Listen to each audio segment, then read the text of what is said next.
আসসালামু আলাইকুম, কেমন আছেন সবাই? আরও একটা নতুন ভিডিও নিয়ে কিন্তু হাজির হয়ে গেছি। আজকে আমি আপনাদের সাথে অন্যরকম একটা কেক রেসিপি শেয়ার করব। আমরা কিন্তু অনেকেই অনেকভাবে কেক তৈরি করে থাকি।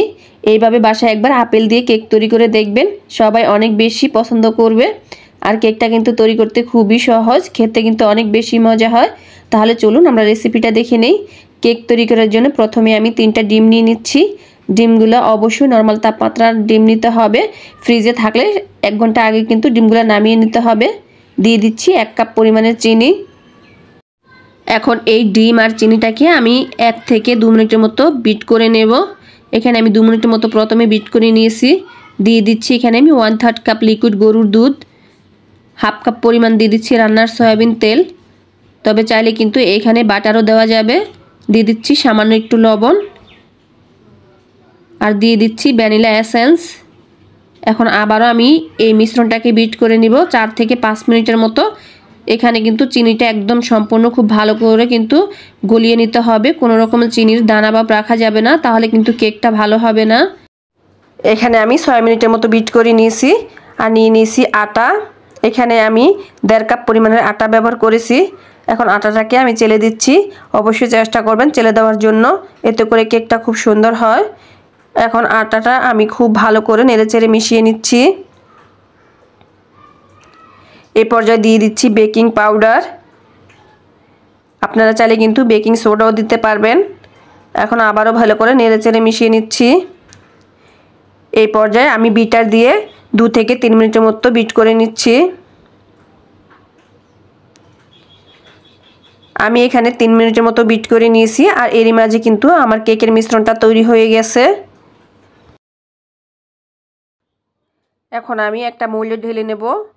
আমি আগে থেকে মোল্ডে কিন্তু তেল ব্রাশ করে তারপর একটা কাগজ বিছিয়ে নিয়েছি, তবে আপনারা চাইলে কিন্তু এখানে বাটার পেপারও দিতে পারেন। এখন আমি হাত দিয়ে একটু টেপ করে দিচ্ছি, এতে করে কেকে কোনো বাবলস থাকলে সেটা বের হয়ে যাবে। এখানে আমি কাস্টার্ড নিয়েছি, কাস্টার্ডটাকে খুব ভালো করে নেড়েচেড়ে মিশিয়ে নিয়েছি। আর অবশ্যই ঠান্ডা করে তারপর কাস্টার্ডটা ব্যবহার করতে হবে। এখন কেকের মিশ্রণের উপরে কিন্তু আমি কাস্টার্ডটা বিছিয়ে দিচ্ছি। এখানে আমি একটা আপেল পাতলা করে কেটে তারপর লবণ পানি দিয়ে ধুয়ে নিয়েছি। এখন আমি আপেলের টুকরোগুলো কেকের উপরে খুব সুন্দর করে বসিয়ে দিচ্ছি। সবগুলো আপেলের পিসই কিন্তু আমি বসিয়ে দিয়েছি। আমাদের কেকটা কিন্তু বেক করার জন্য একদম রেডি। আমি চুলায় আগে থেকে একটা প্যান বসিয়ে দিয়েছি, একটা স্ট্যান্ড দিয়ে দিয়েছি। এখন আমি কেকের মোল্ডটা বসিয়ে দিচ্ছি আর ঢাকনা দিয়ে ঢেকে দিচ্ছি 30 থেকে 40 মিনিটের জন্য। 40 মিনিট পর আমি ফিরে এলাম। দেখুন মাশাআল্লাহ কেকটা কত সুন্দর বেক হয়ে গেছে।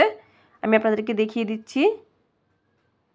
কাঠিটা কিন্তু একদম পরিষ্কার বের হয়েছে, তার মানে আমার কেকটা খুব সুন্দর করে বেক হয়ে গেছে। এখন আমি কেকটাকে নামিয়ে ঠান্ডা করে নেব।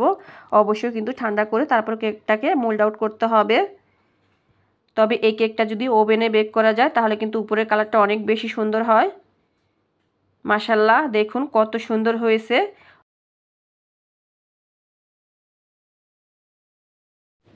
আপেল দিয়ে বাসায় অবশ্যই একবার এই কেকটা বানিয়ে দেখবেন, ছোট বড় সবাই অনেক বেশি পছন্দ করবে। এখন আমি কিছু আইসিং সুগার দিয়ে দিচ্ছি উপর দিক দিয়ে, এতে করে দেখতে সুন্দর হবে। এখন আমি কেকটাকে আপনাদেরকে একটু কেটে দেখাচ্ছি এটা কতটা সুন্দর হয়েছে। আর আলহামদুলিল্লাহ খেতে কিন্তু অনেক বেশি মজা হয়েছিল। অবশ্যই বাসায় একবার বানিয়ে দেখবেন আর আমাকে কমেন্টে জানাবেন কেমন হয়েছে। আমি আশা করছি আজকের ভিডিওটা আপনাদের কাছে একটু হলে ভালো লেগেছে, সহজ লেগেছে। ভালো লাগলে লাইক কমেন্ট শেয়ার করে দিবেন আর আমার চ্যানেলটাকে সাবস্ক্রাইব করে নিয়মিত চ্যানেলের সাথেই থাকবেন। সবাই ভালো থাকবেন, আমাদের জন্য দোয়া করবেন। আল্লাহ হাফিজ।